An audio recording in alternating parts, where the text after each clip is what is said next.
So, those of you who know me and know me very well know that one of the first hashtags, one of the first hashtags that I created and put out into the public domain that people associate with me is the hashtag device can't done. Not the vibes can't done, but device can't done. And that's because I like to look at the fact that monkey don't ever see your own tail. We generally just get involved in a lot of corruption here, a lot of corrupt behavior, a lot of corrupt activity, and we could never actually see and tell when we are part and parcel of the corruption. So, we're going to be talking about the ways in which we don't see when we're doing things the wrong way or when we might be contributing to corruption or to vice. But before I get into that, let me say good evening to everybody. Hi, thank you for being here. I only realized very late on Sunday evening that I never put up a notification saying that we weren't having a live on Sunday. So Sunday, I was tired. And I owe you all an explanation. Last week, I had a little bad feeling. And I ended up going to the doctor, only to find out that I have this thing called benign something vertigo, BPPV. I can't remember what the two P's stand for. In any case, I am currently trying to retrain my brain to not experience dizziness. So I've been having a series of dizzy spells and things, and it's very tiring, like really tiring, like waves of nausea and that kind of thing. And so every so often when things happen, I have to stay at a fixed spot just so that the room can reorient itself. Am I right now? I took medication and everything, so I should be fine for the entire duration of the time together. But I just want you all to know, from time to time these days I am like super tired just because of having to deal with this vertigo, right? So the actual, vertigo is just really bad vertigo, and you all know what vertigo is, right? When the whole room just start to spin and you can't get your balance and that kind of thing. Yeah, this one now. That's it. Paroxysmal positional. That's it. So it is benign paroxysmal positional vertigo. So the treatment for it is not necessarily medication, but I take medication on the days when I know I have to do serious things. Outside of that, you have to stare really hard at a fixed spot when the thing come on. So that's what's going on. So if from time to time I tell you all I really can't make this evening, is because I really can't make. And I feel like the days when I need the rest, I should take the rest, because I need to be here as much as I can possibly be here for. In any case, let me jump into the thing, because we have plenty to discuss. We're going to be talking about media. We're going to be talking about politicians. We're going to be talking about media freedom. But all you know me, I just like to go back to go forward.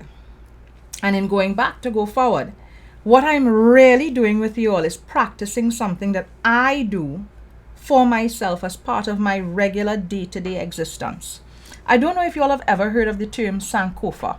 And I'm talking about Sankofa right now because we're in the month where we celebrate emancipation. We're going up to emancipation, and I want everybody to understand how African traditions, African retention, are things that we can all merge into our lives on a daily basis. So like me, I just get up every morning and embrace the spirit of the Jamet, right? Every morning when I get up, I check to see, is the Jamet still here? Is the Jamet still within me? The Jamet usually is, because the Jamet never leaves. And so I embrace my Jamet self, my full Jamet self. And, I about that Jamet life. So I just bring all of the backs, but I just try to bring the facts as well with it.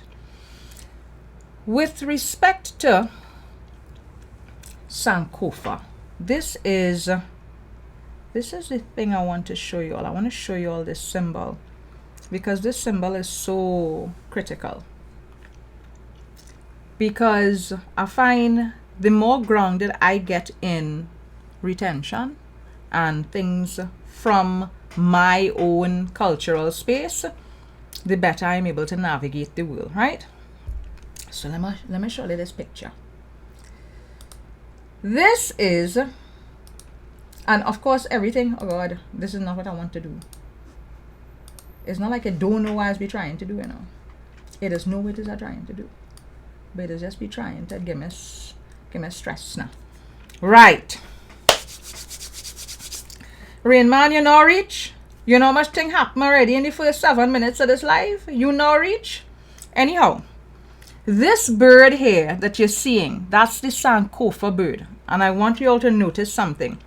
The bird's body is facing forward, but the head is looking back. The Sankofa bird is a symbol that comes from Ghana, right? There's the Ashanti ethnic group.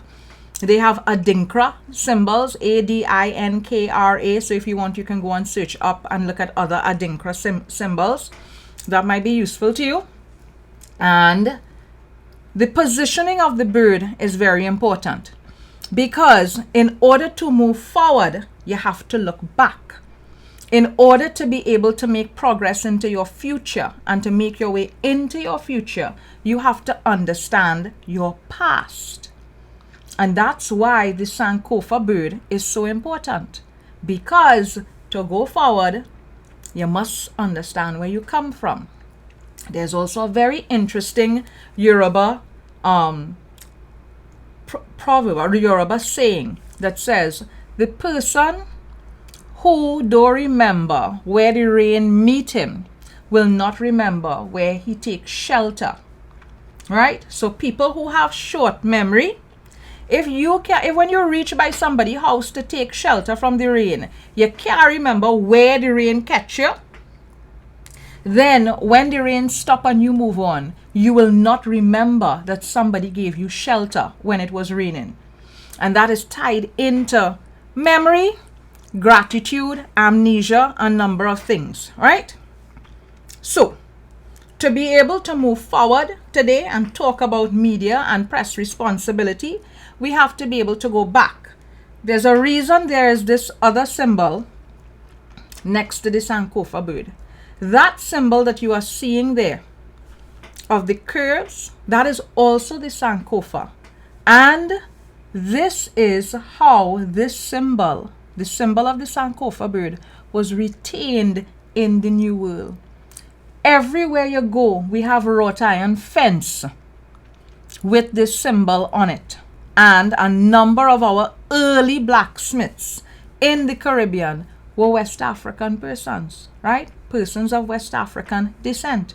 So that symbol you are seeing there, that we just have on gates all over the place, right? On fence and gates all over the place, that nice curvy swoopy thing, that is a symbol that came all the way from and stayed here because of West Africans that came here and that brought that with them. So it's called Sankofa. That's the name of the specific symbol, Sankofa. And if you want to look at the alphabet of symbols, look for Adinkra, right? Adinkra. Good. So that's my little West African retention or African retention lesson for today. And I hope all you understand how I tie in this lesson into what it is we're going to be looking at, right? Because we're going back to come forward. So plenty went on overnight into this morning, well, from yesterday into today, about press and press freedom and media and stuff. Simon de Nobrega, who is the minister within the office of the Prime Minister responsible for communications, get a backside in a pot of hot water. How a man as big as that managed to end up in a pot of hot water is beyond me. But you know what? Different people have different fetishes, like different things. So Simon de Nobrega end up in the people hot water because Kijan Haynes, or the media house that Kijan Haynes is currently associated with, I think WESN or something like that, so they ran a news story that pretty much implied that the state has some policy. That's what the news story says. I've not seen any state policy, but the news story is implying that there is some sort of state policy that basically says other media houses not going to have access to things before state media. But we're going to get into that news report just now. What I want to do is, I want to start with, yeah, I do have a list today. I have in my retainers. Sorry. Thank you, Beach. News at 7. I'm going to start with a news clip from a press conference that the opposition did today. Because the opposition has come out, and of course, as per usual, Zante in itself and getting on like, well, you know, it has never had any role to play in attempting to destabilize the press here. So let's start with this particular clip. And then we're going to go back to come right back forward to this particular clip. Somebody asking if Kijan not with TV6. Gail, Kijan leave TV6 a while now. He leave TV6. Then he went by Louis Leasing's new station, WESN, and now he jumped from Louis Leasing station to this News 7 TT or something like that. So yeah, Kijan been making the rounds these days. In any case. Right. Look, we girl Anita. We get caught up in that, and we get caught up in this issue of whether or not something is playing politics. I mean, it happens with every issue framing, but when we come to discuss, we are political entities. The UNC is a political entity, the PNM is a political entity. That's how we exist. But what we're discussing is a matter of policy, and to accuse politicians of playing politics, I think we get lost and we lose issues, and we lose the gist of an issue that is very important to the public domain. And so therefore, whether or not the messengers are UNC, the message is incredibly important in that no matter who the executive is, no matter who is in charge of the executive, it ought not to be an executive policy decision to exclude media houses and then reframe package stories and hand them out. That takes us down a very, very, very dangerous road. No, I think, you see, we get... Okay. Anybody understand what Anita Haynes was attempting to say there? Anybody understand at all what the MP for Tabaquite was attempting to say? Because I listened to this thing several times, but we're going to listen to it one more time. And then after that, we're taking a trip down memory lane, right? So let me listen to Anita. Caught up in... I. No, I think, you see, we get caught up in that, and we get caught up in this issue of whether or not something is playing politics. I mean, it happens with every issue framing, but... Okay. Because all I know me, I like to break the thing down. Kijan Haynes's news station ran a story the night before. Then the opposition jump out to accuse the government of having an oppressive media policy, right? No policy has been published anywhere. I'm not aware of any policy at all. As a matter of fact, I think we could easily say that this government makes itself available to the media, whether via press conferences, whether via television interviews, whether via when they're doing conversations with the Prime Minister or conversations with whomever. There are a range of ways in which you can get access to the state, to the government. Because the press conferences are the virtual press conferences, because they do a lot of virtual press conferences now. They're open to everybody. I mean, if I want to, I could still show up at the health press conferences. If I want to, I could show up at any number of other ministries, their press conferences, because I get emails to my inbox about there's a press conference, this is the link to the press conference, that sort of thing. The only press conference that everybody does not have access to is the one that takes place at OPM on a Saturday. That's the only press conference, and with that, there are a certain number of reporters from each media house that is allowed into the room, or I should say from the major media houses that are allowed into the room. And I don't know if you all noticed this or not. At all of the government press conferences, only TTT is allowed to have a camera crew in at the press conference. And the reason that only TTT has been allowed to have their camera crew in at the press conference is TTT does the main feed, and the other media houses tap into or feed off TTT's feed for rebroadcast purposes. And that is as a result of health protocols. The government wanting to maintain a certain number of persons within spaces that does not go over what has been agreed to for health purposes. If you notice, when they do the press conference on a Saturday, you will have the Prime Minister at one podium on one side. So he will be on the, if I'm watching the screen right, he will be on the right hand side at a podium. He don't move from that podium. That's where he just stand up for his whole press conference. So he alone on one mic. Then Minister Dayal Singh sits in the middle, in front of his iPad with a mic in front of him. Then there is the podium that is on the left, and that is the podium that different persons will come up to, and they have on their mask when they're speaking in front of that mic. Me and if all you just notice them things, but I just notice them things. And at the back of the room is TTT, right? And you're getting the feed from TTT.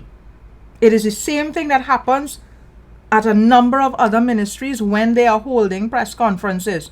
Many of them might actually hold the press conference from TTT station, and it broadcasts from there, and Guardian Media and One Caribbean Media, they will then feed off that signal and rebroadcast that signal through their media house with their branding on it. If I had a satellite dish outside my house, I could pick up TTT signal, right, and then rebroadcast TTT signal here for all you with news source branding on it. That is how it works. That is what takes place. And this has been happening from the pandemic, since the start of the pandemic last year to now. I have not heard any media house complain and say we're being banned from the press conferences and we don't have access to footage. They have untrammeled access to footage. All of the footage that TTT rebroadcasting or that TTT is broadcasting, they have access to. And they can then pick and choose how they're cutting and editing the footage for replay. It's the same thing with Parliament, right? Parliament airs, and there was a point in time when before the pandemic, you would have TV crew, you could have TV cameras and things coming into the Parliament, but Parliament is being broadcast via YouTube, and everybody could download the YouTube clip, which is what I do. Whenever you see me using clips from Parliament here, I send the link to Tech Guy, because that Tech Guy whole reason for living to collect links from me and to turn it into clips. I send it to him and I say, I want a clip from this minute to that minute, from this timestamp to that timestamp. And he then downloads the full file and he cuts it up for me into the various clips that I tell him I need to use, and he forwards it to me. So he, wherever it is he is, I, wherever it is I is, it comes into me on my system here, and then I play it and I speak to it for you all. This very clip that I am speaking to here, this is from the United National Congress. You think the UNC does invite me to any of their press conferences? No. The UNC does not invite me to any of their press conferences. Do I jump up and complain and quarrel and say, oh God, press freedom, Kamala oppressive, she don't invite me to she press conferences? No, they don't have me on any of their media lists. But you know what has happened? People just send me thing. Because you know how all kind of people from all sides of the fence, people who on the fence and all, who love me. They love them some sorceress. They love the sauciness, so that they send thing to me. So this whole press conference where Anita talking a heaping set of ass happened, and I got no invitation to the press conference. And at no point in time are you going to hear me saying, oh my goodness, they are so oppressive. They're clamping down on my freedom. You know why I wouldn't say that? Because the press conference being done virtually on Facebook. I have a Facebook account. I could get on to Facebook. I could listen to the press conference on Facebook. I can download the press conference. Well, not me. I go send it to tech guy. Hey, look the link. Do your thing. Earn your salary this month. All right? So you ain't going to hear me come and talk that sort of shit. I am not in a position where I could be at the press conference and ask questions. I'd love to be at those press conferences and ask questions. You feel I want to go and cause a little lacquer in the UNC press conference? Imagine me with my whole self show up in a UNC press conference. All man going and scatter. All man and woman going and scatter. I know that. And that's why they don't want me in the press conference. Because I come in to ask lucid questions. Me ain't coming to sit down and pander to nobody. Why? Because not one person could turn around and say, hey, we paying she bills, we paying she mortgage, we get she a house, we get she a car. They can't say them kind of shit about me. Anyhow, let me not lose my thread here. So Anita Haynes comes and she issues this statement that makes no sense whatsoever. Right? She all over the place with it. It's garbled.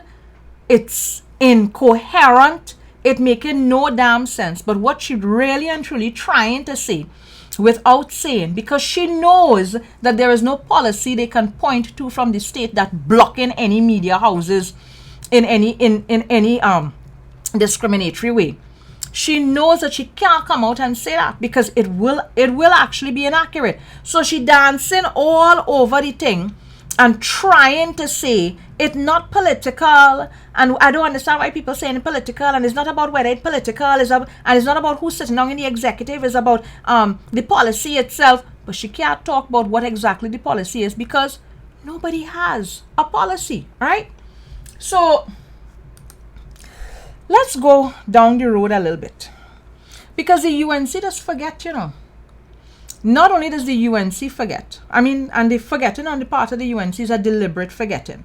Because I don't think it's a situation where Kamala Prasad-Bissessar and the persons that are sitting down in the lower house and the Senate with Kamala Prasad-Bissessar don't remember their own history. They remember their own history. But they are hopeful that we will forget their history. That we will not remember the things that they have done in the past. So when they come and they're talking a heaping sort of ass in the present, we're going to be like, yeah, boy, in truth. So you know what?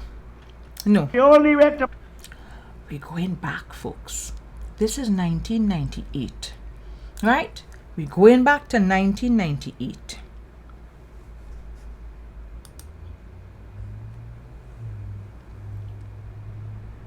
Prevent them from getting you is to get them before they get you. There are some reporters who are very skilled at doing this sort of thing. They will call you and tell you that A said this or that about you and ask you what is your response. And when you open your big mouth and say something rude, they call back A now. And they tell him what you said about him. Then the bacchanal starts.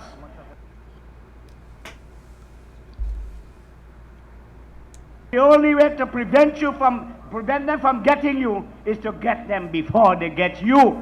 There are some reporters who are very skilled at doing this sort of thing.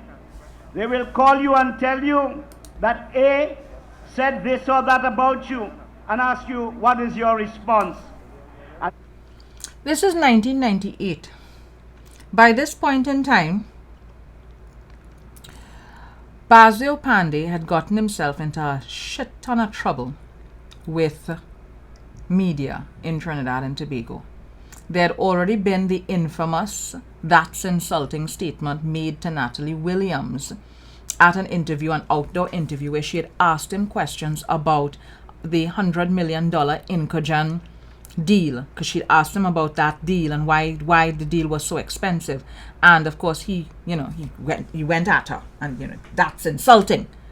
There are a number of other things that would have taken place where Basdeo Panday is concerned, and I want to take a moment and remind us of some of the foolishness that happened when Panday was Prime Minister back then from 1995 to 2000.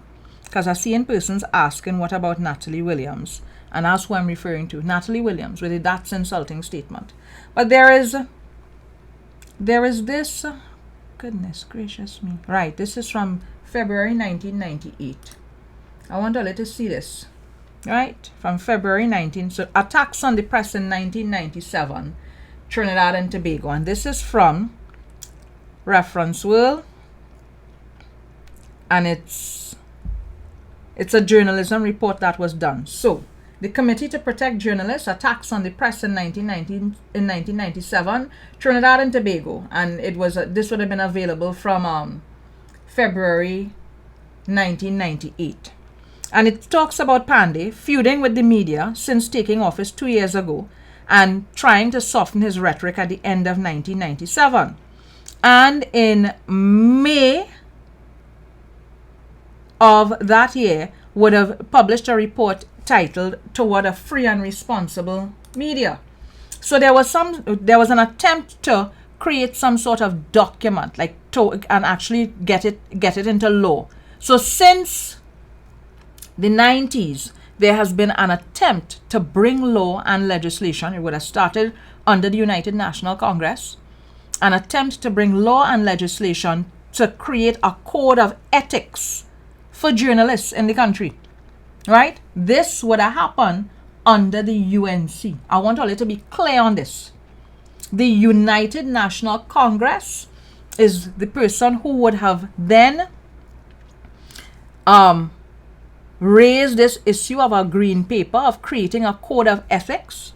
And eventually what took place, listen, there was all kind of madness. He called Ken Gordon a pseudo-racist. Ken Gordon sued him. 17 editors left the Trinidad Guardian at that point in time, in that time period, and they went and they started a whole different newspaper called the Independent, and then eventually Pandey backed down because there was a war going on between him and media at that point in time. He got very upset whenever any images of himself with glasses of alcohol was made it into the newspapers. There was a lot that was taking place. So when the United National Congress, when Kamla Prasad-Bissessar wants to come out and talk about the PNM and media, it is important for her to also go and study her own history, because she would have been an MP at this point in time. She would have been a government minister during this government's tenure. So it is not a situation where she wasn't around and she doesn't know that coming up with a policy, coming up with laws, coming up with rules, coming up with guidelines, coming up with a code of ethics for the media is something that her goodly government back in the 1990s, in the mid-90s down to 2000, is something that her government would have come up with. Right? So that is that particular situation. What's the other thing I want to point out to all you. Of course, there's the issue of the Natalie Williams story, but let me go to some of these things. This is from another document that came up. This was published on the 30th of April, 1990. 1998. Right. So April 30th, 1998. And this is just so that you remember a couple things that took place, right? So I don't know. All I remember this guy. Let me ask all if I remember this guy. All remember this guy? Y'all remember this guy? All you know who this fella is? This is Julian Rogers. And this is Julian Rogers, who is one of the foremost journalists in the region. From time to time, I've had him on this program.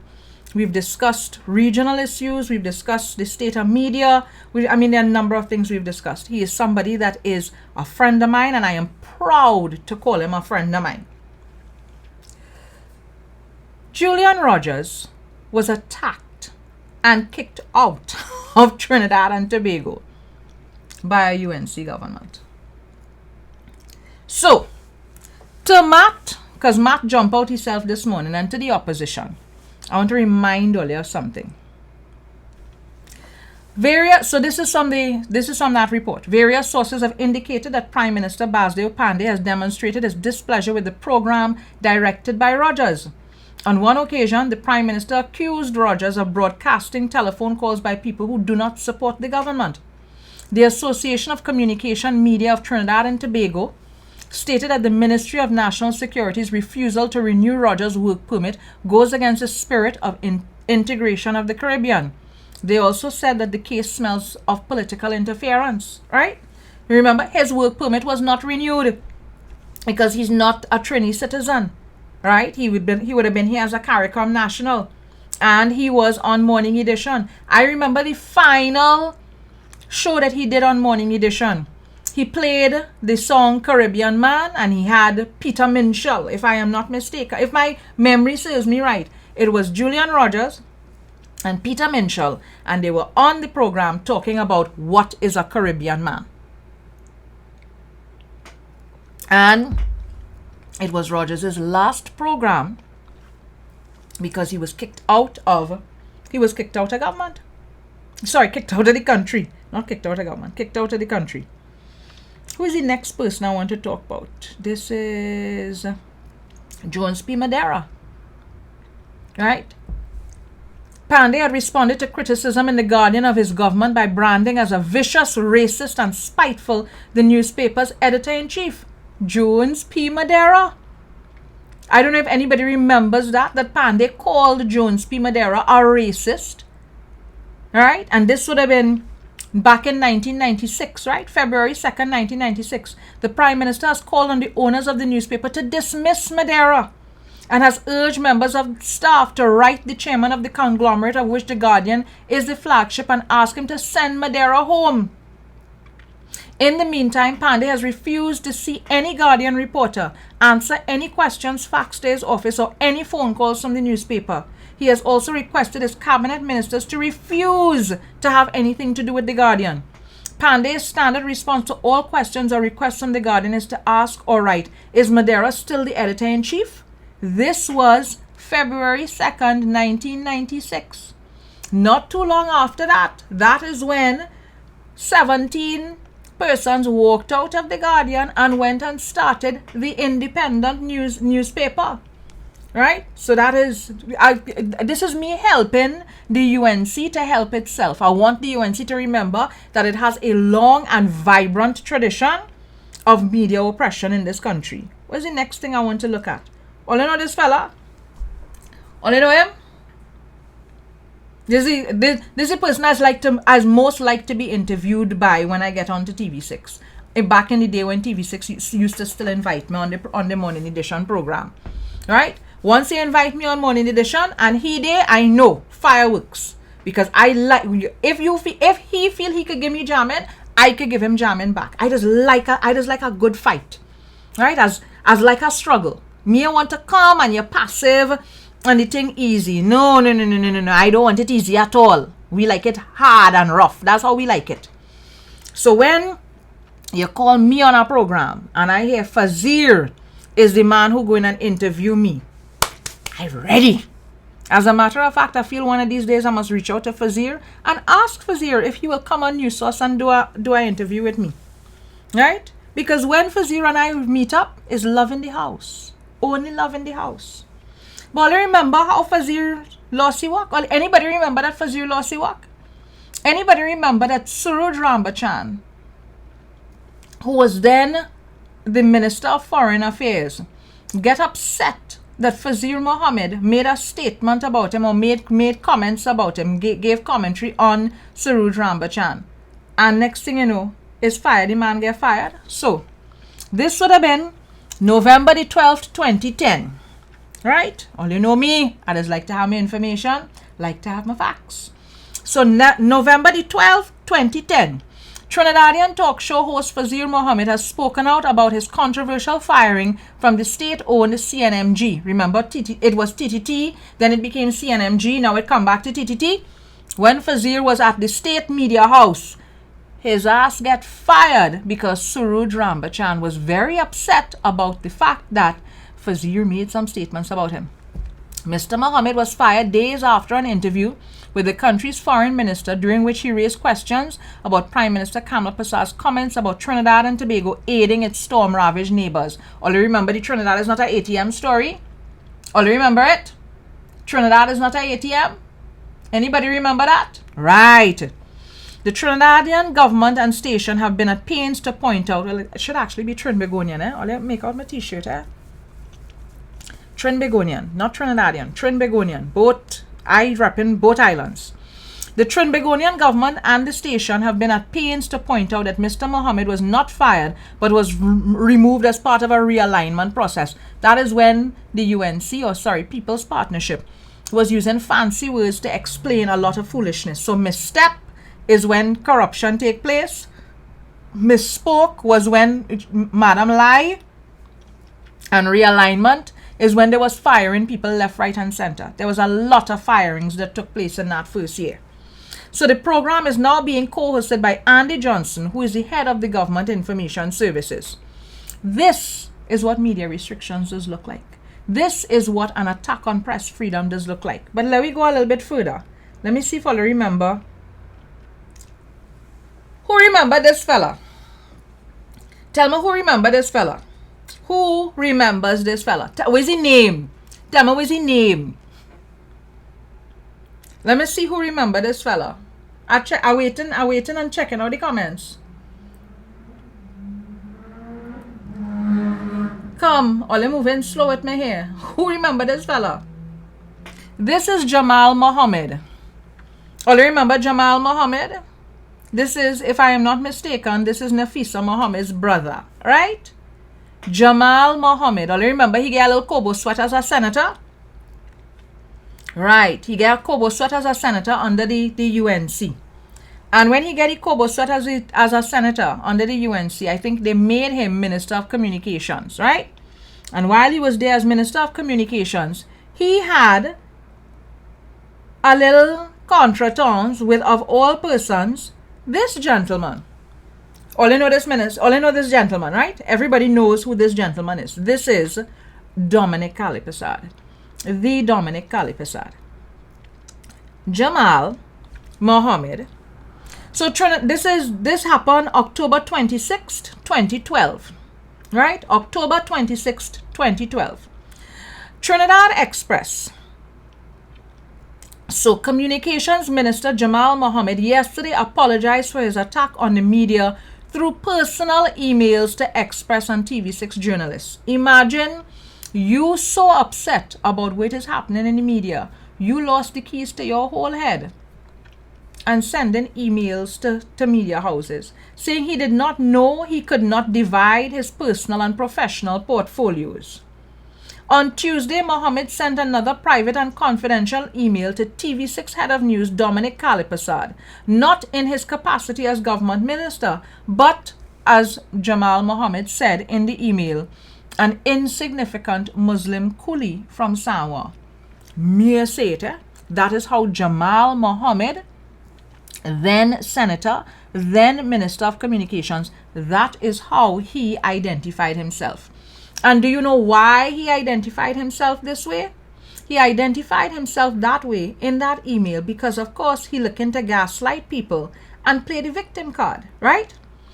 So in the email, he writes and he says, but as an insignificant Muslim coolie from Samoa, where he alleged that CCN TV6 and the Express were biased in their reporting and were in cahoots with the opposition PNM, and that TV6 and the Express was trying to destabilize Kamla's government. Now, the thing that had me confused about this is a 2012 story. Listen, by now in 2012, HDC House handing out lablash, right? People getting house, lablash.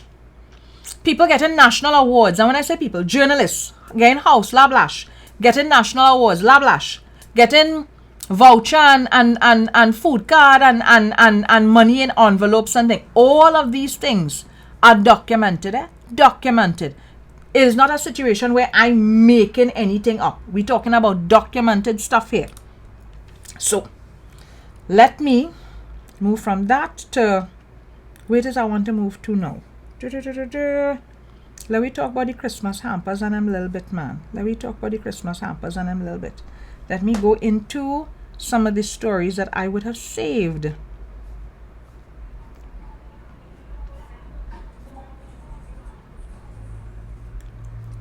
Where did I? Yes, no.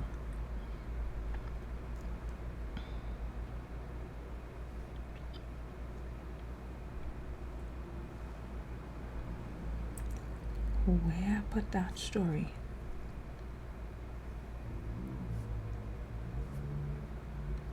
Ah, I'll find it. This story is from December the 11th, 2014. Right? December the 11th, 2014. From The Guardian, written by Richard Lord. PM distances herself from media gifts. So this is when Kamala was the Prime Minister. Let me read it for you. Prime Minister Kamala Persad-Bissessar. This is December 11th. So if it's December, you know what time of the year this is, right? Christmas time. There was a Christmas party at the Prime Minister's residence, and hamper was passed. Gifts, right? Gifts for the media. So let me go through it. Prime Minister Kamala Persad-Bissessar yesterday distanced herself from the now controversial distribution of vouchers to special journalists, right, at her annual media Christmas function last week, saying it was done without her knowledge. Well, you know this was, madam, I am advised, meaning me and know nobody and tell me I and understand. You running a whole country, you running a whole government, and you never know one ask that taking place underneath you.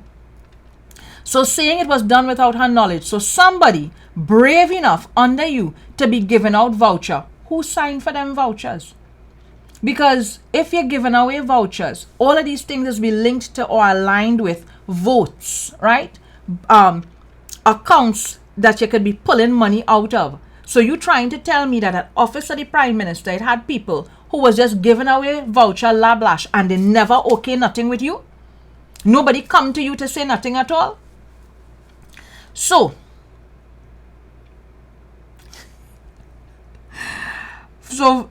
I see Beach saying a man from UNC3 walk out with a basket 10 times the size of your head and he had it done big. Oh God, how are they going to be saying them kind of thing about Curtis, boy? Don't be so, no man. Oh God, conduct. So they had a Christmas function. And so, let me continue. Saying it was done without her knowledge. She made the comment while in Tobago for yesterday's cabinet sitting and distribution of toys, saying she gave no instructions for cash vouchers, Cash vouchers. I want all you to understand something. Media practitioners in this country went to a Christmas party that the government would have held, the then government would have held, and cash vouchers were handed out to journalists at this party. Cash vouchers. So Kamala makes sure that she learned from Basdeo Pandey's mistakes. So she wasn't in a situation where when she become Prime Minister, she warring with media and she vexed with media and is a set of bad blood between she and media. She makes sure when her government got into office, she curry favor with media, right? So she is claiming that she gave no instructions for cash vouchers to be distributed at the event. The issue became public earlier this week after a media report claimed the government had sought to buy out journalists at the function by surreptitiously giving out the vouchers worth $1,000 and redeemable at Massey food stores to selected journalists. So you get a cash voucher and you could go Massey and you could redeem the voucher. You could either get cash or you could get groceries. The vouchers were reportedly handed out in envelopes to the journalists, some of whom, it should be later, not latter, confessed to their colleagues when questioned about it. Some of the recipients have since provided photos of the vouchers to the media. The vouchers were accompanied by a pamphlet which conveyed compliments of the season and featured the Prime Minister's photo and signature. So, you give no authority for this, right? You ain't know about it. You didn't give no instructions. But the vouchers, worth $1,000 a voucher, had next to it a pamphlet with your picture and your signature and a message from you, right? This is what went on in 2014. That is recently. That's what, a little over 6 years ago, almost 7 years ago. December this year, gonna make it 7 years ago this happened. This is a recent thing between the United National Congress or People's Partnership and media here, journalists here, and all you listen, all you're going and all you're seeing where I'm coming from, as I tell all you, we're going back and we coming forward, because I want all you to see UNC's role, UNC's how UNC has played off their relationship with media, and the ways in which media gradually becomes more and more compromised when it comes to access to resources and their relationship with politicians. Because under Kamla Prasad Bisessa's government, that is when you started to see a huge influx in persons from the media leaving media to go and work with the state, whether it is as communications persons or whether it is whatever capacity. Now, me am vexed at nobody. I am vexed at nobody. I am just pointing out the patterns. I want all you to see the patterns, right? So, the vouchers were handed out. Some of the recipients have since provided photos. But asked about the gesture yesterday, Prasad Bisessa, while not flatly denying that the vouchers were given out, said if it did occur, she was not aware of it since she did not authorize any such activity. I gave no such instructions. If it was done, it was not done on my instructions at all. That is the kind of accountability we got from Kamla Prasad Bisessa back in 2014. And this woman doesn't want to get up on a podium when the Monday night come and pretend she holding people to account. Certainly no monies came out of the office of the Prime Minister for that purpose, nor from the Ministry of the People and Social Development, she added. Minister of Trade and Communication Vasan Bharat also claimed the report was false. Right? So, you're handing out vouchers, but you can't tell nobody where the money for the vouchers come from. He said there may be journalists who would understand the ethical dilemmas that causes and would take the necessary decision to reveal what happened. So, of course, there was a whole bunch of talk about, no, we didn't give it out, we didn't authorize this, we don't know what is going on. But that's where it is take place. Because back then, people showed images of the vouchers that they received. There were pictures of the vouchers that were received. And Guardian Media was saying that there was a code of ethics, and you couldn't get any, you're not supposed to take gifts under over $200. So if the gift is over $200, you're not supposed to take it. All kind of nonsense, right? Now, why is this problematic? Let me explain why this is problematic. Media in Trinidad and Tobago, poorly paid. I know because I worked in media from 1999 to 2001, about 3 years. I worked in media for about 3 years and then I left. And I left because the hours were long hours. The hours were weird hours as well. It could be odd hours. And the pay was very low. Very low pay. And I was educated enough to be in a position where I could transition from one sector, which would have been media, and move over into a different sector. I moved over into education, where the hours were far more favorable, and the salary was infinitesimally better. The salary was, how much more was the salary, boy? The salary was, when I moved from media to education, at that point in time, the salary was almost twice what I was getting in media. Now, to tell you, teachers just complain about their salary. They complain about their remuneration package. But when you start to compare your remuneration package to some of the private sector remuneration package that it have outside it real, listen, it's thing to make you pause and reflect. So I moved into education, and immediately my work day was 2 hours shorter, and my remuneration package was twice what I was getting in media. And I was, I covered with a health plan, and knew that, yes, you have a pension and that kind, and you have access to a pension, that kind of thing.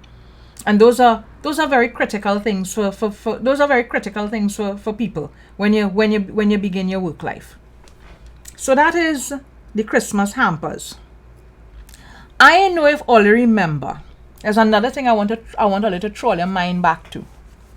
Where year it is this take place? Where the picture for this? This is 2012. The hamper story was 2014. But I don't know if I remember 2012. There was a program that the government had started to do called Democracy is Alive. Jack Warner, Ashworth Jack, and Anil Roberts. It was a Wednesday night the program used to take place. Jack Warner, Ashworth Jack, Anil Roberts sat down on a television program and basically threatened several female investigative journalists in this country. So I went online to look for this story, and this is all I could find from local media, because when you click on the link,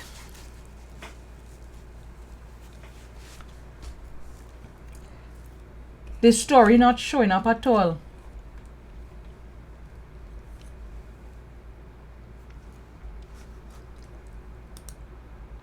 So I had to go, or you wouldn't believe where I was able to finally get the story for this. So Ashworth Jack, Jack Warner, Anil Roberts sit down on a Wednesday night on a program called Democracy is Alive, and they basically call out Asha Javid's name on the program, and they also alluded to a couple other female journalists, right? And threatened them. But you know what? The internet is an interesting place. Where it is, boy, where it is. Let me show you where I was able to find the story. God bless the internet, yes.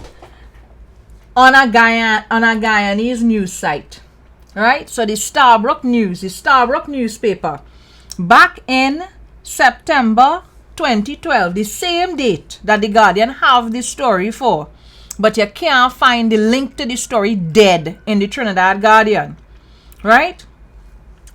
September 28, 2012. Starbrook News. Pam, pam. Yes, I lie down this evening with my iPad and I real went and searched for things. I real jogged my memory because I wanted to take this particular trip. I was playing Sankofa Bird with Ole today. Looking back to come forward. So the Trinidad Express, so this is a story that the Starbrook News would have pulled from the Trinidad Express. United National Congress Chairman and Minister of National Security Jack Warner yesterday warned that all media workers with an axe to grind against the government should first be beyond reproach themselves. So you see the kind of language they was using on the program.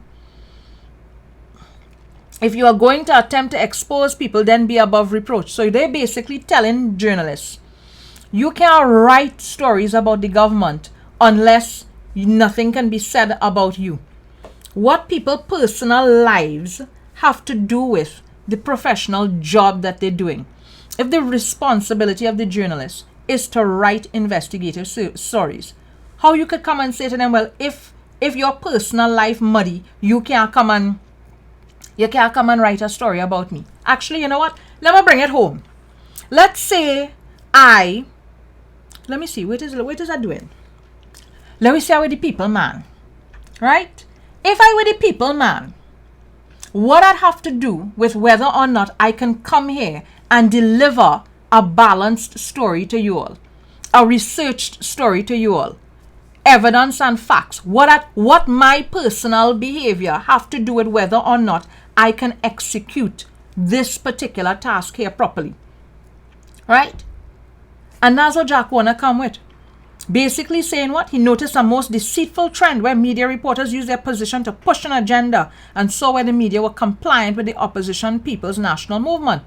So this is a program where the Minister of National Security, all you had to understand this, the Minister of National Security, and Anil would have been the Minister of Sport at that point in time, and Ashworth Jack would have been in the THA. So the Minister of National Security, the Minister of Sport, and a member of the Tobago House of Assembly sat down on a program, and they made sure that it was 3 persons from a specific ethnic group that sat down on a program and attacked media practitioners here.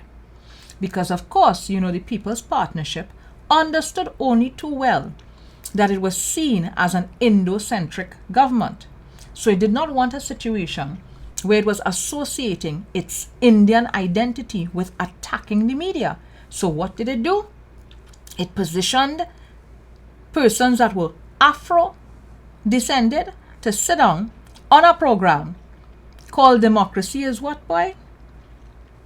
Democracy is Alive or whatever. Yeah, Democracy Alive, something like that. So to make their comments and attack media. When asked if his statement should be seen as a threat to media, Warner said he was not threatening anybody. That is not a threat. I will not go down that road, he said. Warner's statements yesterday confirmed similar statements he made on Wednesday night's Democracy is Alive program. During the program, Warner held up this week's Sunday Express and pointed to 2 front-page articles. And he says, Rowley is being propped up by a section of a compliant media, he charged. Warner said the articles published on Sunday detailed 2 issues, one 2 years old, another 2 months old, which was not current news but was written as though they happened last week. Asked who wrote the articles by program host Hansley Ajoda. So Hansley Ajoda was the host of the program, in case you all needed to know that. Warner responded that it was Asha Javid who left the Guardian and went to the Express. And then he says, and you know her history, where she lives, and so on. I want to let her grasp something.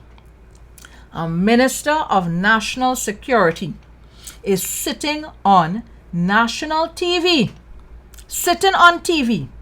and basically making comments about a journalist doing her job and say, well, you know her history and you know where she lives, right? Subtly threatening comments. If that was being said about me, if I had somebody sitting down in this country in a position of power and making comments that targeting me, making comments that suggesting or implying that they know where I live in, they know what it is I'm doing, they know my movements, I would feel threatened. I would feel like I can't do what it is I'm supposed to do. And this is partly why I have a problem with the sitting Commissioner of Police. I have said that on numerous occasions. You cannot have people in positions of power wielding and flexing the power the way in which these gentlemen just wield and flex their power. Right?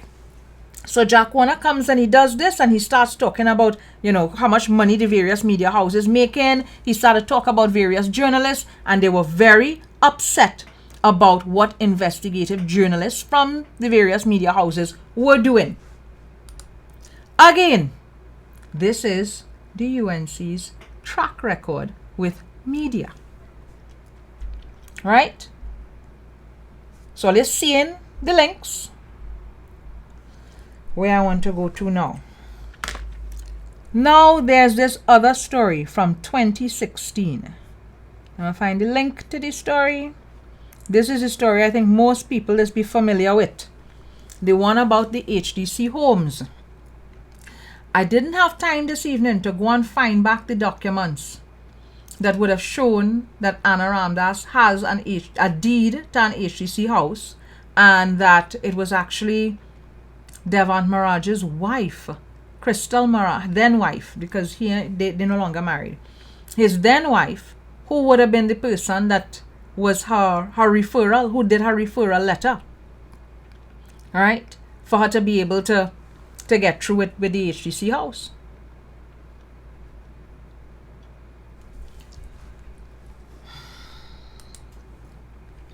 Right. So here we go. The high price of perks.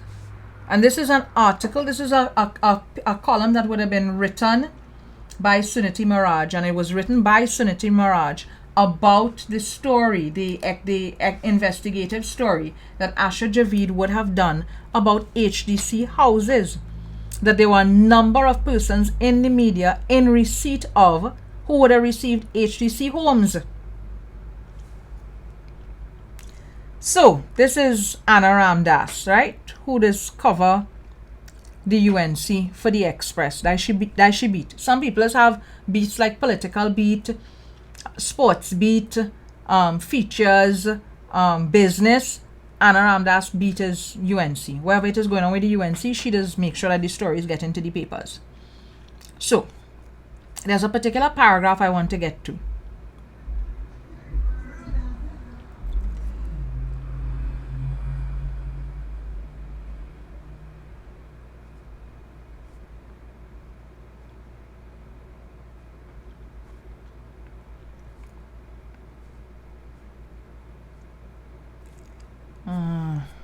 Oh my goodness, where is that paragraph?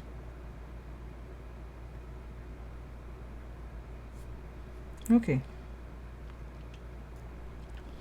So, the public interest issues surrounding the distribution of state housing are long-standing and steeped in the ills of political patronage, nepotism, electoral padding, discrimination, process abuse, and corruption in the distribution of public resources.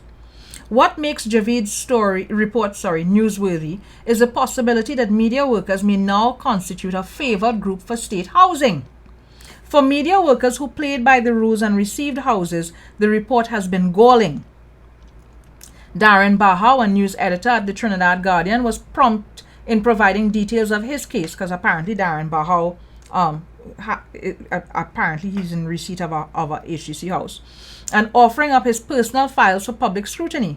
Others have taken to social media to pour out their hurt and in some cases scorn upon a colleague who dared to make them a subject of journalistic inquiry. So Asha Javid would have been attacked for the HDC scandal story. From the executive media floor, however, there's been only stoic silence on a matter with the potential to strike at the heart of media integrity and independence. Now, it's very important for us to understand something here. When you are sitting in state and government and you are in a position to dispense resources in a particular way, you could compromise people.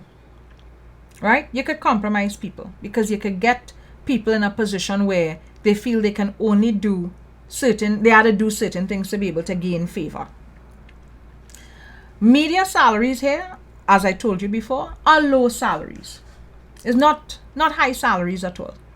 And what you have is a situation where, based on the report that was done by Asha Javid, based on that report, you saw that there was a concerted effort made to provide resources to media of a certain kind. So you would have seen from the string of stories that I showed you, hampers, cash vouchers, and then from this one, houses, money, and homes. Two very important things for people. And apart from the money and homes, there was also the big stick approach. So you're giving people inducements, and when you think they have stepped out of line, you crack the big stick behind them. So you have government ministers who will come out and say things, attack them, make veiled threats, make statements, make comments that could frighten people. And so you're offering them things on one side and you're cracking the whip behind them on the next side. Right? This is the United National Congress's track record with media. So let us now jump forward to the present day. Oh God, we reach 8 o'clock. I should shut down the live. We done make an hour already. Let us now jump forward to the bacchanal that start the most recent bacchanal, right? That minister in the office of the Prime Minister in charge of communication. Whoops. Let's. No, I think. Right. Well, confirmation tonight that minister in the office of the Prime Minister in charge of communication, Simon Dino Briga, has been instructing officials to grant state-owned media TTT unfettered access on assignments and to restrict other media houses by barring them from certain locations or simply not inviting them to assignments at all. And the confirmation comes from the unlikeliest of places, the minister himself. Here's Kijan Hayes. News at 7 noticed something was strange during our coverage of the Venezuelan repatriation exercise on Saturday. The only two media houses that actually reported on the impending exercise, Trinidad Newsday and Us, were being blocked from entering the cruise ship complex. And despite numerous requests simply to get a shot of the vessel, we were told instructions were given not to allow access to anyone but TTT. Minister de Norberger was present at the exercise, and off-camera this reporter asked, in front of other reporters, if there was in fact an instruction given to allow only TTT access to certain areas. And his response was actually yes, and further added it was being done to give state-owned media a fighting chance. Now, News at 7 followed up by asking reporters at the scene if they knew of this policy. They said they didn't know it was a policy, but they had noticed at several assignments TTT was given access to areas where other media were prohibited from entering. Now, we also reached out to government sources who did in fact confirm that this is policy. The number of things that I find interesting about this story from Kijan. The first thing is, Kijan has no named source for any of the things that he says in the news piece. The second thing is, this is a new media house that has been set up, right? So News 7 TT. 2 weeks ago, I think they launched. And you launch in an environment where you have plenty built-in competition. You have three mainstream media houses, TTT, TV6, CNC, UNC, CNC3, wherever. Then you have WESN that he recently was at, then left. That's Louis Leasing's digital channel. And now there is this new media house. I have no idea who are the persons or the backers behind this media house. But you have this new media house, News 7, and they need to get audience. So I looked at the piece because it was sent to me several times. And I said to myself, okay. And if you permit me to editorial. Just now. We don't want to permit you to editorialize yet. That I want us to re-listen. There's some details I'm going to pause and I'm going to explain and I'm going to break down, because it's important that we understand the context of this story. Minister in the Office of the Prime Minister in charge of communications, Simon de Norberger, has been instructing officials to grant state-owned media TTT unfettered access on assignments and to restrict other media houses by barring them from certain locations or simply not inviting them to assignments at all.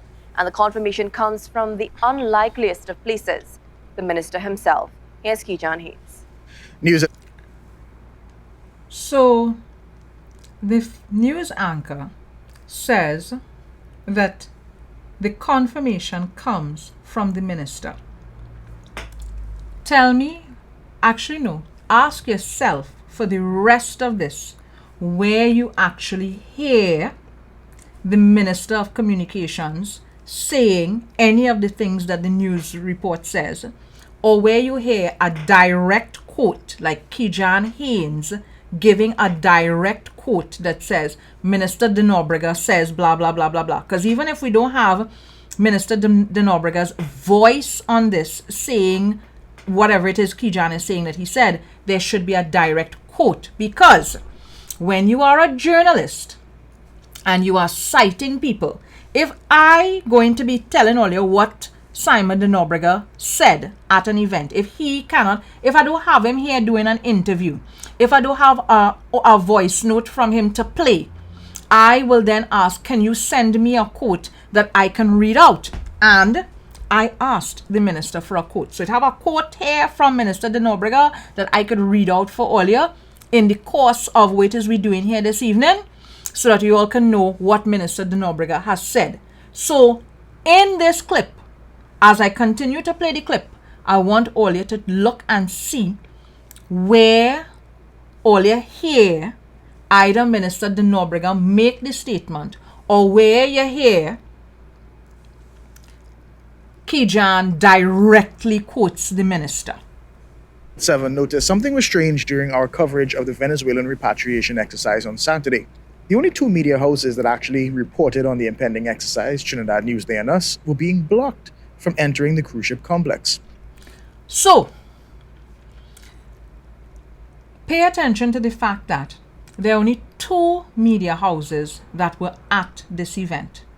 Trinidad Newsday and News 7 TT.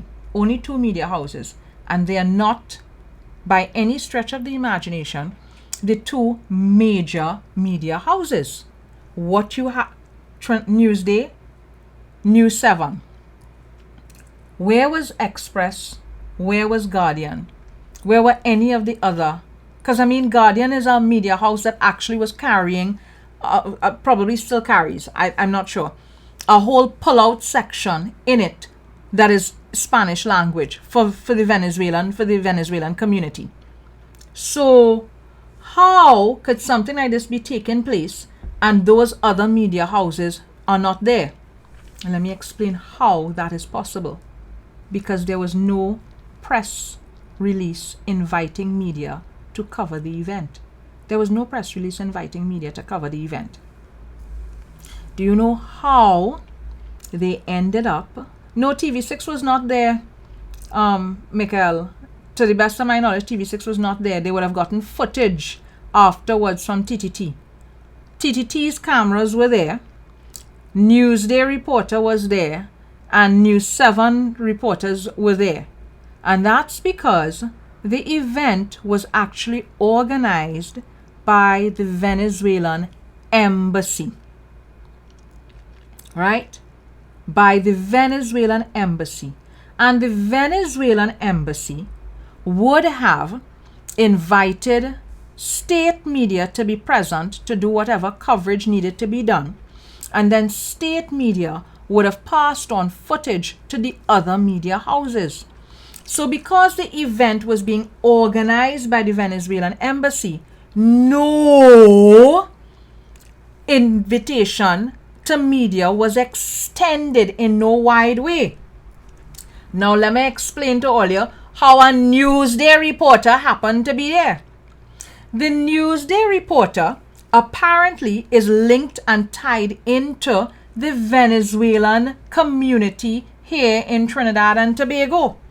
So the Newsday reporter got a tip-off from persons within the Venezuelan community.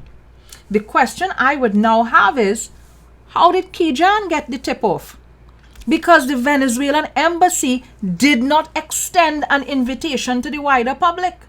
So if the Venezuelan embassy did not extend an invitation to, when I say the wider public, to media houses in general, Newsday finds out because Newsday has an in with the Venezuelan community. How did Kijan find out? Is it that Kijan had an in with the Venezuelan community as well? Because Kijan could have easily indicate to us in this story that he's doing how he found out about the event. All you have to do is come and say, that's how you bring balance to the reporting of a story.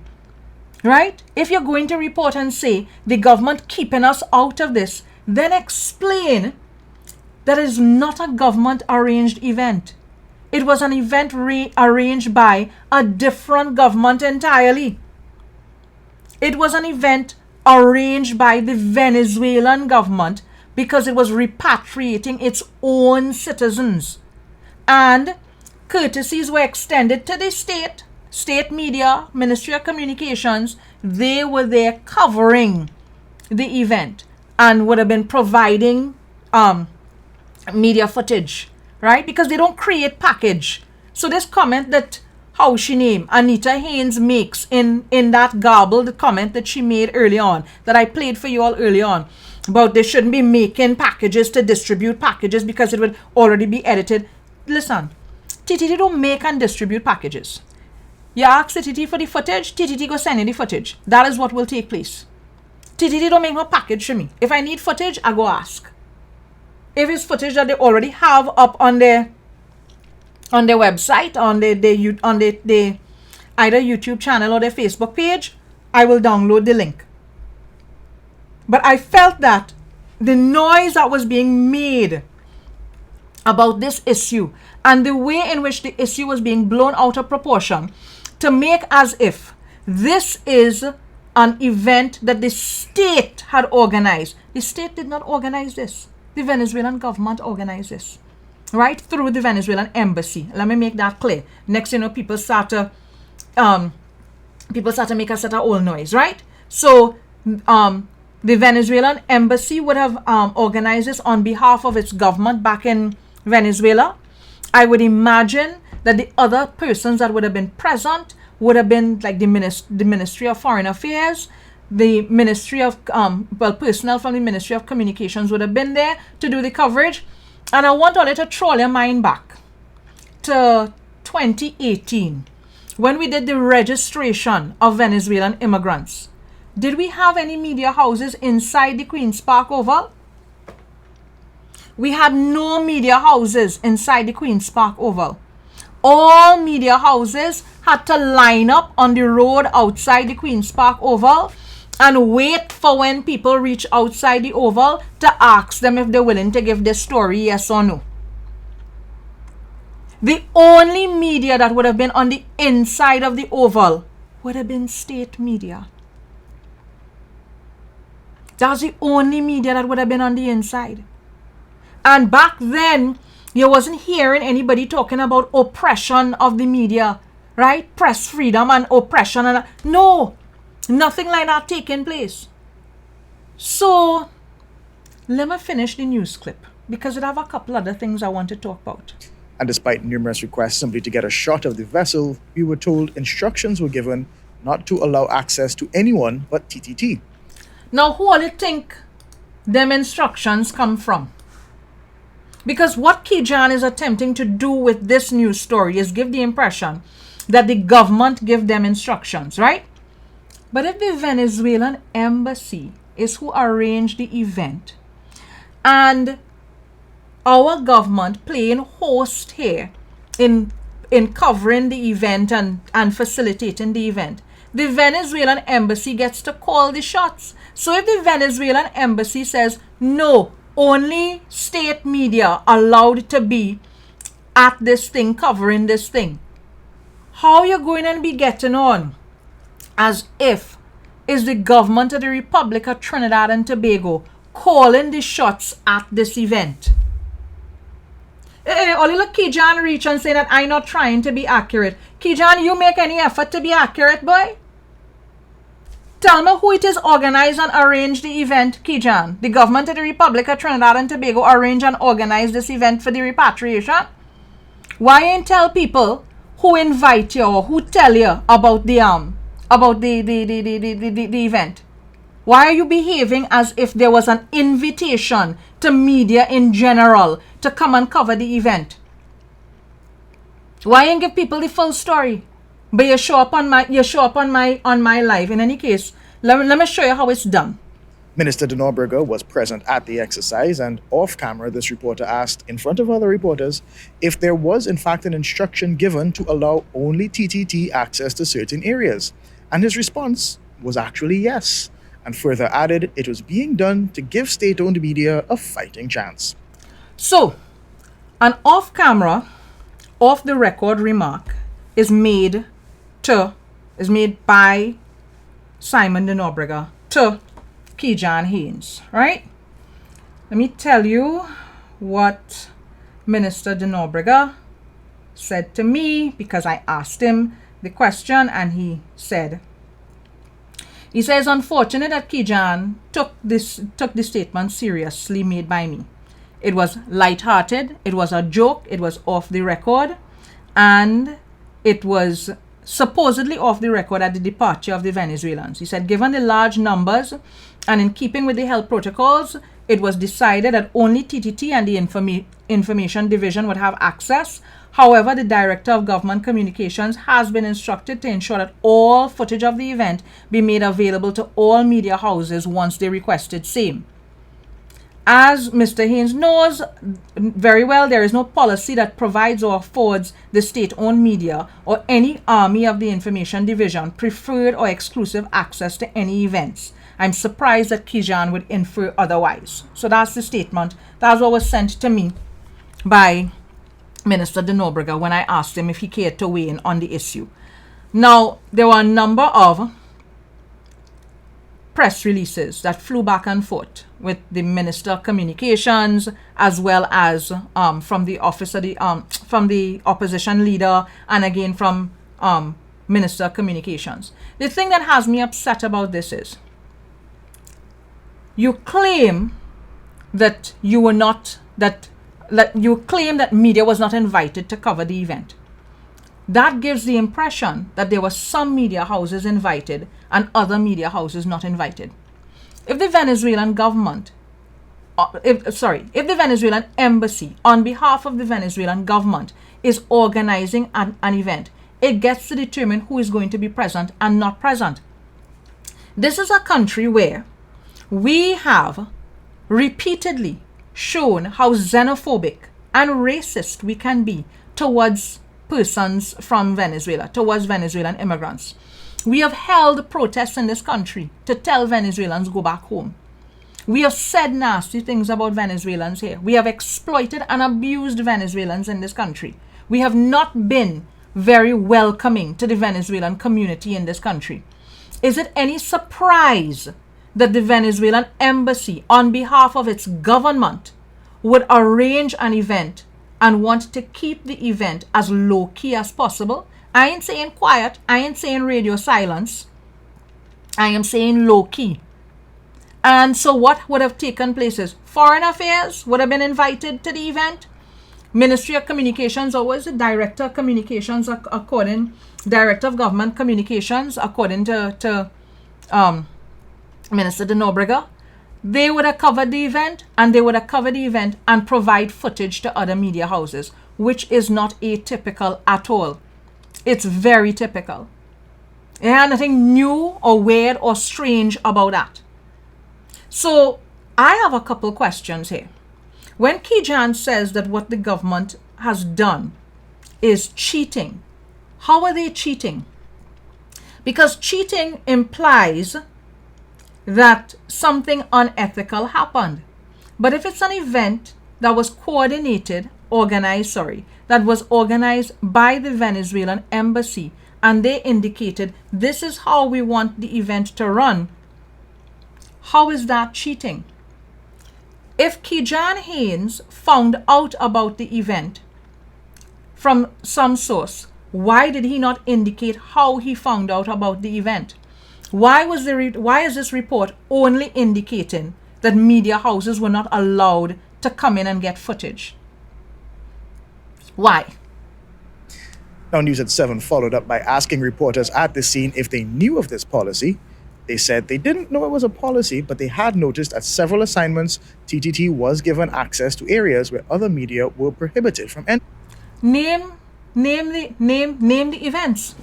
Because if it's a situation where it's government press conferences, government has a clear protocol for its press conferences, which is only a certain number of persons can be in rooms for things. And so they have whittled down how many media houses there physically in the room. They have whittled down how many reporters can be present and how much cameras can be present. Punto final. Health policies. I know there's been a lot of talk about the length of the Ministry of Health press conferences as well. Because last year when Donna Cox, she was then Senator Cox, was the Minister of Communications, there were loud complaints about why the press conferences have been reduced to 1 hour. And they explained a shorter people's attention span, and they didn't want to drag things on. And I understood that because we, the public, was complaining about the foolishness that was taking place at the end of press conferences. We were very upset about it because we felt that what we were seeing reflected at these press conferences was poor form. Media seemed to be struggling. So, as I'm talking about media struggling and media playing the ass, let me get down now. Because I was really disappointed when I eventually heard the backstory about that whole Venezuelan migrant story. Right? When I find out, when I was told, oh no, it wasn't the government.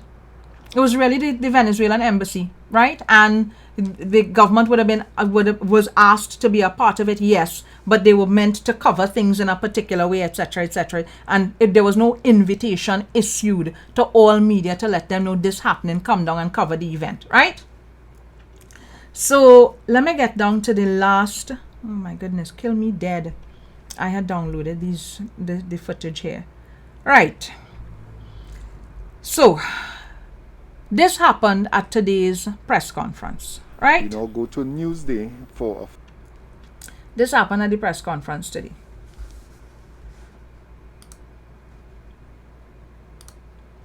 And it's important for you all, listen, it's important for you all to pay attention to what is going on at these press conferences, you know. Because Matt and them just want to jump out themselves and talk about press conferences and press freedom. Nobody's want to talk about press responsibility, which is bring the information. And bring the information as accurately as possible. We now go to Newsday for a follow-up question.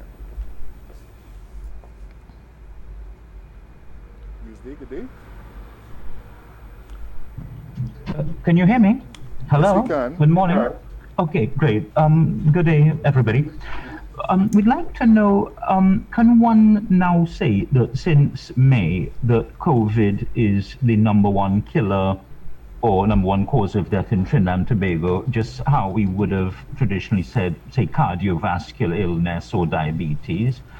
And #2 question is, Mr. Douglas, you know, yeah? sorry to disturb. We're taking just one question at the moment, and if we do have time, we will take a follow-up question. Thank you for your question. Okay. So thank you for that question. The short answer to the question, of course, is no. The #1 killer has not actually changed with respect to NCDs, cardiovascular disease, etc., being responsible for the majority of the deaths that occurred on a given time frame. It has manifested itself as an acute change in the causes of death, and that in a You'll hear how irresponsible Sean Douglas's question was. That is Sean Douglas, one of the senior reporters from the Newsday. Do you hear how irresponsible the question is? Because he comes with an assertion and he makes the statement as if it is fact, right? That COVID is now the leading cause of death. And Dr. Hines has to immediately jump in and say no and clarify. And this to me is a scary thing about the press conference. The way in which members of media, journalists are coming and making irresponsible statements when they are asking questions. So under the guise of asking questions, they are making irresponsible statements that they know, one, people will run with, and two, will eventually be converted into a newspaper headline and story. So that is that particular question. Let me go now to the next question.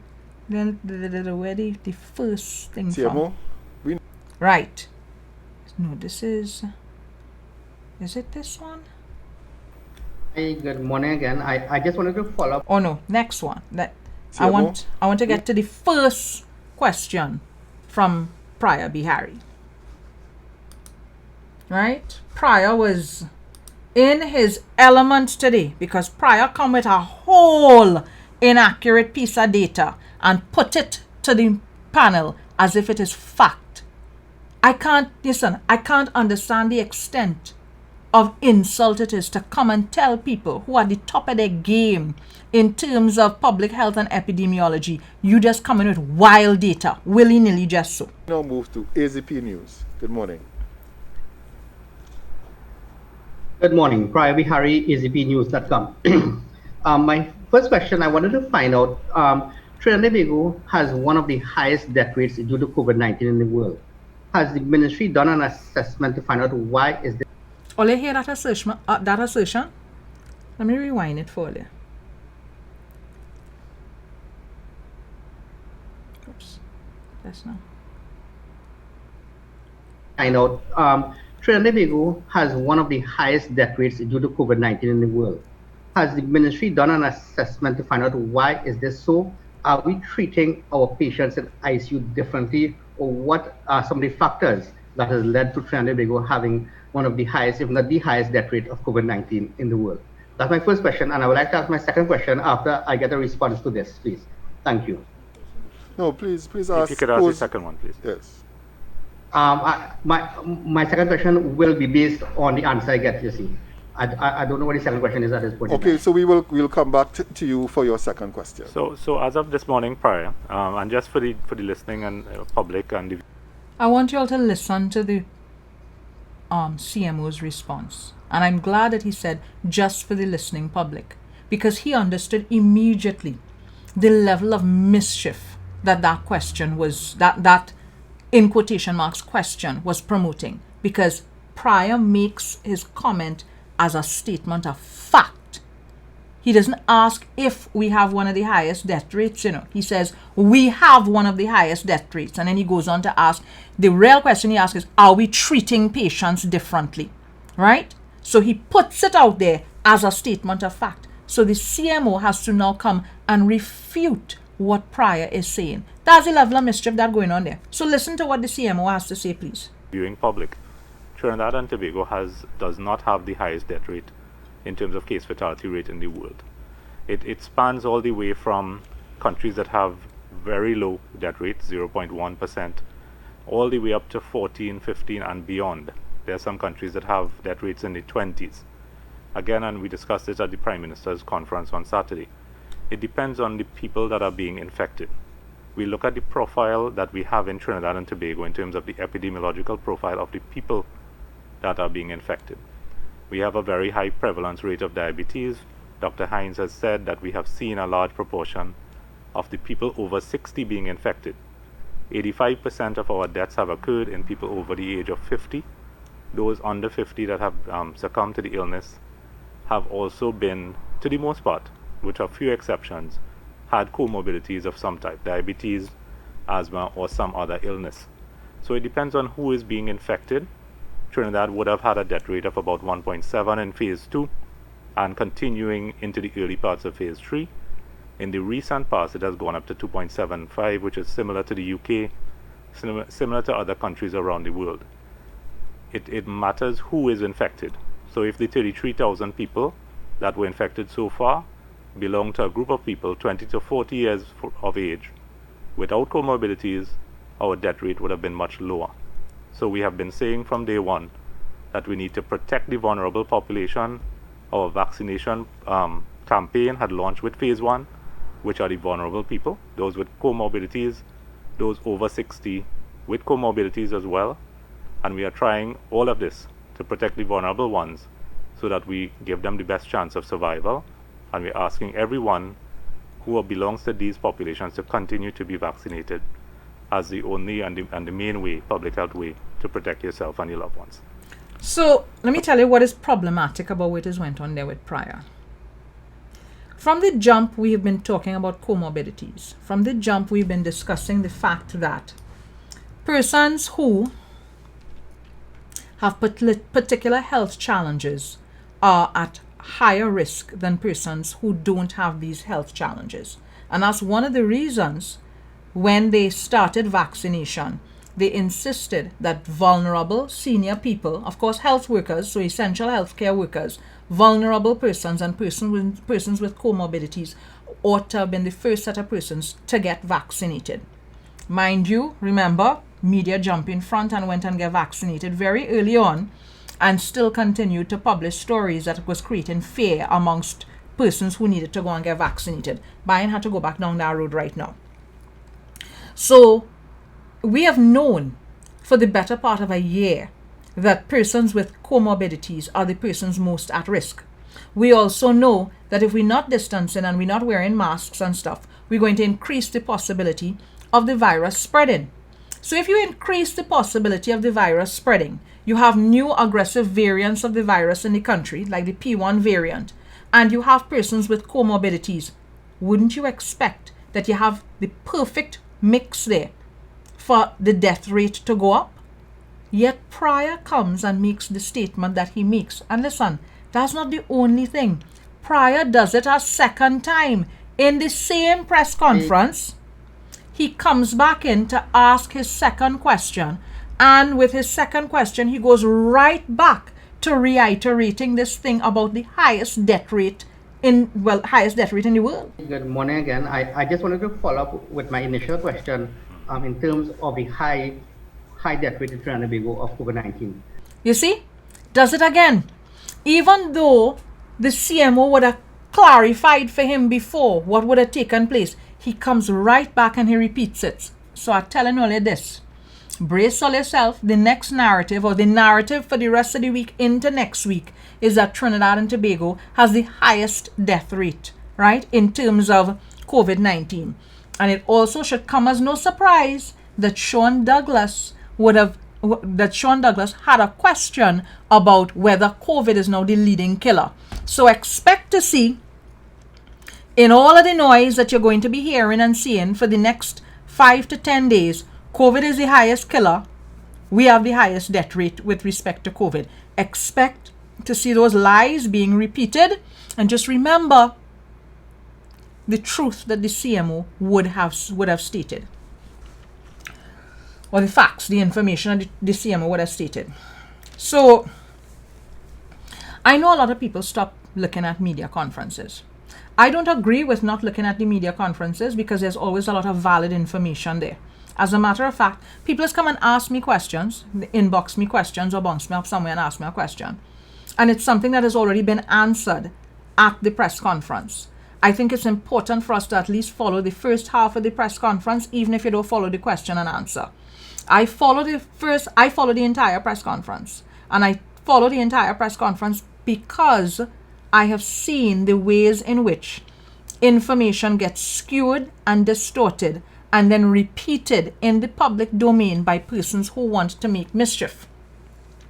So a couple minutes ago, we would have had Kejan Haynes show up on the live to make certain assertions and points. One, because I want to go back to that story, because it's that story that sparked off this entire thing. I think that mischief story. I think that an imbalanced, underinformed mischief story was created by News 7 to boost interest in the program. Me vex with people wanting to promote the product. But if you're promoting your product, and you're promoting your product as an alternative to the other mainstream news stations at 7 o'clock, then promote a product that people should feel comfortable and confident about moving across to. You start your newscast indicating that the minister himself indicated such and such and such. At no point in time in the newscast do we have you quoting the minister directly, or do we have an actual quote from the minister. Instead, we have you saying that off the record, you were having a conversation, and this is what you're saying the minister said. The minister is saying it was a joke. Off the record, you all were bantering and joking back and forth. And then Matt jumps in to double down and talk about state media policy and state media policy that blocking people from things. Where's the policy? Where's the information? Where's the evidence? Because it's not enough to turn around and say that you are being banned and you are being blocked from things unless you can prove it. What have you been banned and blocked from? What are the events? What are the events led by state or organized by the state that you have been banned and blocked from? What are the events led or organized by the state that only TTT reporters and only TTT cameramen are allowed to attend? I am aware that there are certain things that only TTT cameras get to be at, but reporters from other media houses can show up, they can participate, they can ask questions. So to me, if you're running a story like this, run the story and run the story accurately. Run the story in such a way that all the information is out there. Don't show up on my thread to say you were invited by the Venezuelan ambassador. Put that in your story. Don't show up here to give another side of the story without evidence. Because if you were invited by the Venezuelan ambassador, the invitation in writing, in some form, digital or otherwise. If you got an invitation, whether it's in letter form, if the letter was emailed to you, WhatsApp to you, you have it. Pay it out there, Kijan. That's all we're saying. But don't make as if the government of the Republic of Trinidad kept you out of an event that was organized by a different government entirely. Because then what you're doing is you're starting off your entire news story from a misinformed, dishonest position. And that, Kijan, might be cheating.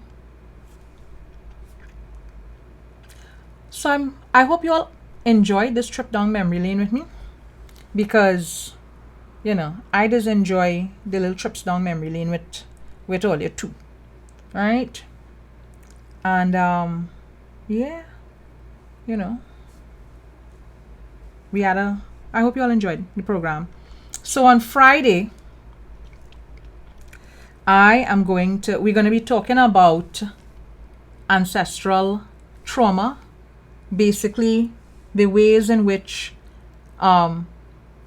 enslavement would have impacted on us. So we're going back to our emancipation themed things, but I really wanted to, I meant to do an emancipation theme this evening, but when this whole media thing took place, I said, you know what, I have the opportunity to do a little history lesson with all you. We could talk about Sankofa, looking back to look forward, go through news stories over a period of time to be able to establish how the opposition has functioned with media here. So basically to say the opposition really not in a position to jump out and accuse anybody of any sort of policy when in and of itself its whole practice has been a very abusive sort of practice. And to question things about this story that Kijan would have brought and Kijan would have leaked. Because in all of it, I still don't know what exactly Simon de Nobrega would have said to him. I still don't know if it's off the cuff or not off the cuff. Because I don't know if it's a joke or not a joke. Because Kijan saying is an off the record statement. I'm not aware that part of your practice as a journalist is to report off the record statements. Because I know if I am sitting down with somebody and I am interviewing them and they say to me, now this part is off the record, then I'm supposed to stop writing or stop recording because I have to respect permission. You have to give me permission to report and recount things, unless of course it's in a public document. But I guess his argument is the statement was made in front of other reporters. I guess. But I find, people need to be straightforward. They need to be clear, not ambiguous.